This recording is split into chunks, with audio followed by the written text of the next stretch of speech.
Reka twongere tubaha ikaze bakunzi ba Kigali Rio News na update z'aka kanya, aho bivugwa yuko ihuriro rya AFCM 23 rikomeje gukubita hababaza abarwanyi ba Wazalendo na FDLR mu nce za Gatsoyi. Maginga ya urabona yuko batangiye kugenda bafata uduce bari baragiye basubigamo. Ibi bikomeje kuvuga ko bishoboka ko ay impamvu bakoze tactical withdraw cyangwa bapurinze ari uburyo bukomeye cyane bwo kugira ngo bashake umutekano yuko bari bamaze kumenya ko binjiriwe mu mujyi wa Goma, aho bagiye baca mu bice bitandukanye hano muri za teritwari ya Nyiragongo, muri za Kabumba, hano ni muri groupe Manyene n'ubundi ya Kabumba, aho bivugwa ko n'ubundi Wazalendo na FDLR na bamwe mu basirikare ba FARDC bari batangiye kwinjira umujyi wa Goma.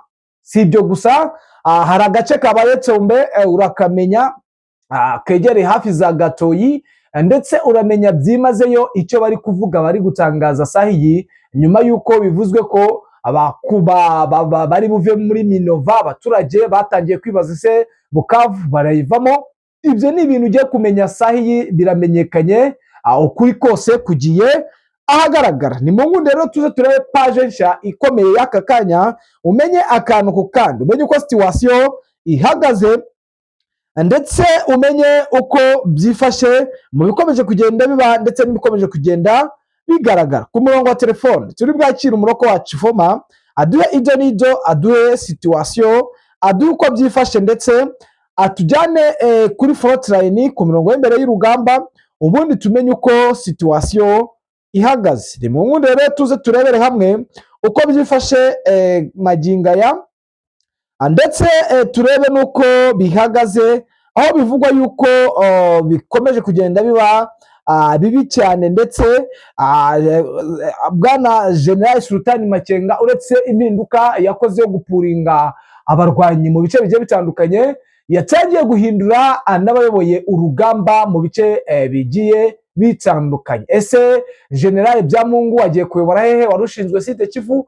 Ese Boduwewe agiye kujya hehe? Ayo ni amakuru ugiye kumenya, umenye uko situation ihagaze, ndetse n'impindura amatwara abazanye nshya bikomeje kugenda bigaragara yuko bamaze kuvumbura umuvuno yuko harimo bamwe batameze neza, cyangwa harimo bamwe bari kubagambanira kandi bari kumwe. Ni munyaberero tuze turebere hamwe page nshya y'ibikomeje kuba ndetse n'ibikomeje kugenda bigaragara. Reka rero mbanze mushimire nkwifuriza amahoro y'Imana wowe wahisemo kubana natwe. Ikindi kandi nawe ukiza kuri Kigali News bwa mbere, nta kindi usabwa uretse gukanda subscribe, bityo ukiyongera mu muryango mugari wadahema kumva amakuru acukumbuye kandi yizewe. Ni munyamerero rero tuze tubumbura ibitabo, turebe uko situation ihagaze. Nge muri kumva kandi buri mugiye gukomezanya ndi Damien Habumugisha ku murongo wa telefone. Turi bwakire bwana Bizima aduhe ibyo n'ibyo. Mbere yuko wenda dukomeza, reka tubanze dusuhuze bwana Bizima. Bwana Bizima, waramutse neza? Waramutse neza. Reka twongere tukwifuriza igitondo cyiza, dore n'ubundi turacyari mu gitondo, na amasaha ya kare, nuko hari update nshya unyoherereje umbwira yuko saha iyi ngiyi mu gace ka Ngululu kamaze kuba Tombe. Byagenze bite? Nimugoroba humvikana urusaku rw'imbunda ntoya, mu gitondo zo mu rukerera mu duce twa Kabuhanga, hani muri teritwari ya Nyiragongo muri groupement ya Kibumba. Aka gace imirwano yubuye mite ku buryo aka kanya Ngululu yihise batombe bwana Bizima? Yego niko bimeze, n'ubundi ni operation ya 23 n'ubundi iri muri biriya bice kuva aho bagendaga bavuga ko hari ibiciri gutakaza muri kijya gihe cy'iminsi itambutse, ubwo hari imirwano ikomeye mu gace ka Kazinga. N'ubu rero ni ibintu bibona ko bikomeje cyane kandi bikomeye, ku buryo ubona ko M23 ifite intego yo kwigarurira ibice byinshi hariya, kandi amaze kugeraho ingabo zisa naho zagiye gutanga support ziturutse muri Nord Kivu, hano hasatira umujyi wa Goma, ndetse ubona ko ari ingabo nyinshi cyane, bijyanye n'uko kari agace karimo coalition ya FARDC ikomeye cyane, ifite n'ibikoresho byinshi. Ubona ko bari barishyize hamwe, ayita special brigade, ariko ubona ko iri hejuru y'ibihumbi 6 by'ingabo byari bigoye gusa naho babasha guhangana nayo, ariko ukabona ko bongeye basa n'ababivuye muzi rwose bijyanye na operasiyo bafite, kuko basinye ko bagiye gusa naho barasa iriya koalisiyo bakayerekeza mu bice za Pinga, ku buryo badashaka ko yongera kwegera ibice bya Nord Kivu hariya, kuko ubona ko yazengereje biriya bice bya Masisi cyane bitewe n'ibikorwa ihafite ndetse n'imyaka imaze muri biriya bice bya Masisi, cyane cyane FDL na Wazalendo, kandi ari nabo bagize iyi koalisiyo iri kurwanira muri kano gace Kangururu n'aho hose za Gatoye ndetse na za Kazinga. Yes, bwana Bizima, aka gace Kangururu kavuze iki kuba kafashwe na AFCM 23? Ni ibisanzwe mu buryo bwo gusa naho bigarurira ibice basaga naho bagiye batakaza, kandi urabona ko ni umugambi wo gukomeza, kuko ubona ko aka gace n'ubundi kari gusatira imihanda isa n'iyerekera Warikare, ari naho ubona ko iyi koalisiyo ya FARDC ibisa n'ihangana cyane n'uko M23 itakwinjira muri ibyo bice by'imbere kugira ngo itabasha kuba yasa n'ikatinzura muhanda, bikaba nkaho sapoti kuri bo ibazanira ibikoresho z'imodoka ndetse n'intwaro n'ibyo kurya bituruka mu bice by'inyuma byabagora baramutse bafashe ibyo bice bisatira uwo muhanda. Niyo mpamvu ubona ko hariya bahashyize koalisiyo nini cyane ifite ingabo nyinshi, uretse ko mu buryo bwo kurwana n'ubundi bitajya bibuza yuko M23 bafatana ibice, kandi bari ku mubare wo hejuru ungana gutyo bijyanye n'imirwanire yabo ndetse n'uburyo bitwaramo.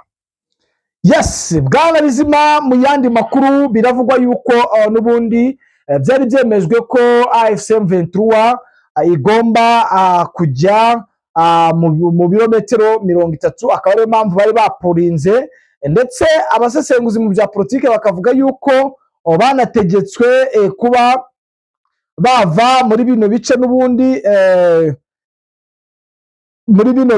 n'ubundi bya Goma ndetse na Bukavu. Abenshi bakibaza se bava mu bice bya Bukavu bakerekeza cyangwa bakagana he? Ibi byatumye abenshi bibaza ikintu gikomeye, ndetse bakanavuga ko bitari bukunde bitewe n'uko bitari buborohere, kubera ikintu gikomeye cyane cy'uko n'ubundi aho kujya aricyo kibazo. Amagingo aya bikaba biri kuvuga ko bashobora kuba barategetswe gusubira inyuma mu birometero 30, ndetse n'ihuriro rya FARDC bakaba bararitegetse naryo gusubira inyuma mu birometero 30. Bikavugwa yuko bitoroshye kandi bitari buze korohera iri huriro rya AFCM 23 bitewe n'uko naho bajya. Abandi bati ese ko ibi byose bari kuvuga wenda ari ibintu bikomeye bitari buze koroha, nihe mpamvu? Ndetse hakaba n'ikintu gikomeye ku muburo wa AFCM 23, aho bari kwitegura guhura na Kinshasa mu Busuwisi nyuma yo gusubira inyuma mu birometero 30. Biriya ni uburyo bakoze n'ubundi ngo bari basabwe, ariko abenshi bakaba batazi icyari cyabiteye. Akaba nayo mpamvu tuje kubaha ukuri kugira ngo bamenye uko situation ihagaze. Uyu ni umutwe n'ubundi wa AFC muri iyi mpera y'icyumweru wakomeje kuvana ingabo zawo mu bice bitandukanye by'intara za Kivu y'Amajyaruguru n'iy'Amajyepfo, wagenzuraga ukasubira inyuma. Abandi bati AFCM 23 barabeshya, kandi ibi ni ibyatangajwe n'uyu mutwe. Amakuru aravuga ko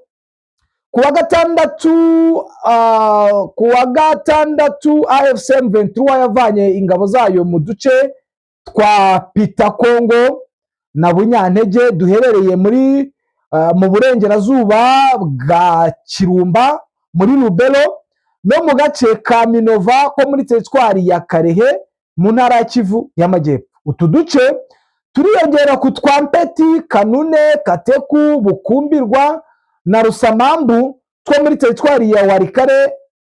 AFCM 23 iheruka kuvanamo ingabo za. Amakuru akavuga ko ingabo z'uyu mutwe ziri gusubira inyuma zikagera mu birometero bibarirwa muri 30 uvuye mu duce zagenzuraga. Umuyobozi w'umujyi wa Goma Julien Katembo yasobanuye ko gusubira inyuma kw'ingabo za M23 biri mu bigize ibiganiro by'amahoro, aho impande zombi zigomba gusubira inyuma ibirometero 30 kugira ngo ibiganiro bikomeze. Katembo yavuze ko M23 izi neza ko Kisekedi atazubahiriza ibyo impande zombi zumvikanye, bijyanye no kuba ingabo ze zifatanyije n'abarimo Wazalendo zikomeje kugaba ibitero byicirwamo abasivile batari bake. Uyu muyobozi kandi yahishuye ko ibiganiro bitaha hagati ya M23 na Kinshasa aho kubera iduha muri Qatar bizabera mu Busuwisi. M23 yaburiye ko icyo ari cyo cyose renga ku byo kumvikanyweho cyangwa igerageza ry'igitero riturutse ku butegetsi bwa Kinshasa rizahita risubizwa ako kanya kandi mu buryo bungana hakurikijwe ibisabwa n'umutekano. Bwana Bizima Nkundira, ibyo ni byatangajwe n'umuyobozi w'umujyi wa Goma, ndetse binavugwa ko n'ubundi ariko na situwasiyo ihagaze. Abandi bati ese ko ibi byabayeho ndetse akaba ari nabwo buryo M23 bari gukoresha kugira ngo bubahirize amahame cyangwa bubahirize iyubahirizwa bikorwa ry'agahenge cyangwa ryo kurangiza ibibazo biri kubera ku butaka bwa Repubulika ya Demokarasi ya Kongo, bikaba biri kugaragara ko hari imirwano iri kugenda iba bucece. Ibi ngibi bisigura iki Bwana Bizima? Ibyo ndumva bisa naho ryaba ari itangazo yenda mu buryo mbibona, kandi urabizi ibintu byanditse akenshi n'ibiri kubera ku butaka ni ibintu biba bidahuye. Nk'ubwo ntabwo wumvise iyo nkuru neza uyiteze amatwi wahita wumva ko ibyo bice byose bivuzwe ubu ngubu M23 itari gusa naho igaragara muri ibyo bice. Ariko se nk'ubu ushishoje neza nk'umuntu waba uhari ukareba igice cya Minova wasanga kuko M23 itakikirimo. Njyewe icyo nakunda kukwibariza ibyo niba byatangajwe, twebwe tuba tugendera ku binyamakuru, ariko nkaho uri kuri tere ushobora kuvuga uti wenda byifashe gutya bimeze gutya. Wibuke neza ko Minova, wumva Minova ni nkaho ari aho watera ibuye urigoma, kuko Minova uwirenze isake ni ibirometero bitarenga 20. Rero kumva ko hari ahantu M23 yahasize kandi ariho umuhanda ubahuza na Bukavuri, nta yindi nzira n'imwe babona ikoreshwa, kandi bagifite ibice bya Kavumu no hino na zone ya Karehe.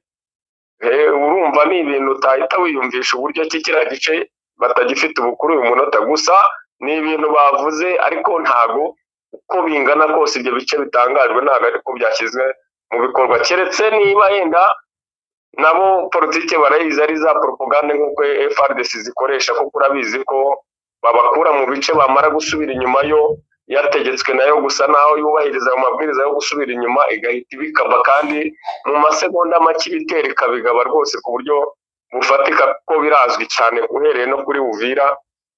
Uzi ko aho nyuma bayiviriyemo aribwo intambara arimbanyije ikomeye cyane ku ruhande rwa FARDC ibitero bya buri munsi, kandi byari bigaragara ko ari agahenge. Rero ntabwo M23 ariyo numva yaba igiye gukora ibishya bidasanzwe byo kubahiriza amasezerano ku rwego rugeze aho ngaho kuri FARDC uzi neza uburyo ibacundaho ibitero bya buri munsi. Ni ikintu twarebesha amaso ariko tugategereza ibiri mu bikorwa, kuko ibyavuzwe n'ibiba biri gukorwa ntabwo biba bisa naho bihuye neza ujyanye n'ibiri kubera kuri tere. Yes, Bwana Bizima, rero twapudeting no mu bindi bice kugira ngo abakunzi bacu bamenye uko situation ihagaze aka kanya. Reka twerekere muri Sud Kivu, ubona ko hari ibice byinshi cyane M23 iri guteguramo operasiyo ikomeye bijyanye n'umugambi ifite, ubona ko ari uwo gusa naho igiye gusa naho ijujubya bya biriya bice cyane, kuko muri Fizi ndetse na Warungu no mu bice bya Mwenga hose hariyo force za M23 ziri kugenda zongerwa cyane, kandi ubona ko operasiyo zaho bari kugenda bazikomeza cyane, nko muri iki gice cya Walungu, muri aka gace ka Kaniora na Ninja. Bivuga ko ari amakuru ko amaze kugera ingabo nyinshi zahageze ku gicamunsi cy'ejo, kandi ubona ko bidasanzwe. Aka ni agace katakundaga gusa naho kongerwamo ingabo, hakaba hibazwa impamvu rero ari agace katarimo n'imirwano cyane, kuko hakundaga kugaragara abazarendo nyinshi cyane arizo zazaga gusapota kenshi zinishakira ibyo kurya, ariko bikaba biri gutungurana uburyo ki amaze kugera force y'abasirikare benshi, ku buryo ubona ko hari ikintu kiri gutegurwa cyane ya operasiyo ikomeye muri iki gice gisatira Sud Kivu, ku buryo ubona ko byanze bikunze ari operasiyo ikomeye M23 itarabasha guhishura, ariko iri gutegurwayo cyane bikomeye. Ubwo ubona ko FARDC isa nihugiye muri Uvira ndetse na Fizi, n'izi za Mwenga zisa n'isatira hirya, kuko ubona ko ari agace gasa n'akegereye mu nce za Uvira. Tukatwerekere mu Minembwe n'ubundi kuri aya masaha tuvugana, guhera mu gitondo hari operasiyo n'ubundi iri gukorwa na FARDC, ikikunda kugaragaramo drone zahereye ku munsi w'ejo, ariko ubu habyukiye cyane iz'ubutasi, kuko ubona ko bari kusa naho babura pozisiyo aho ziherereye, ndetse n'abaturage bagakoresha ubutasi bwinshi cyane bwa drone bwo kumenya ibice baherereyemo cyane, hanyuma nyuma yaho yo kumenya ibice barimo akaba ariho baza bagaya ibitero cyane mu buryo bwo kwibasira nk'uko bisanzwe. Ubona ko ari ibitero cyane bimaze gusa naho bijujubya cyane mu 23 twirwanaho muri bino bice bya Minembwe, ndetse ari umugambi mushya wa operasiyo FARDC ifite, wuko bashaka ko iki gice bazaza naho bagenzura ibice byose nta muntu n'umwe usigayemo. Niyo ntego bafite, kuko azi ko izi drone uko zigiyeyo byanze bikunze zigira akazi gakomeye zikora, kandi mu ibanga ryabo bwite banzuye ko bashaka ko bizageza ku matariki 7 z'ukwezi kwa 4 ngo aka gace kose ka Minembwe kari kugenzurwa na FARDC. Ni umugambi wabo mushya rero, sinzi niba uzabahira bijyanye n'uburyo ki ubona ko n'ubundi ingabo zikiriyo, kandi bakomeje kugenda bongerayo izindi mu buryo bwo gutanga support cyane, kugira ngo hatabasha kuba hakwangirika byinshi muri iki gice cya Minembwe ku ruhande rwa M23 ndetse na twirwaneho.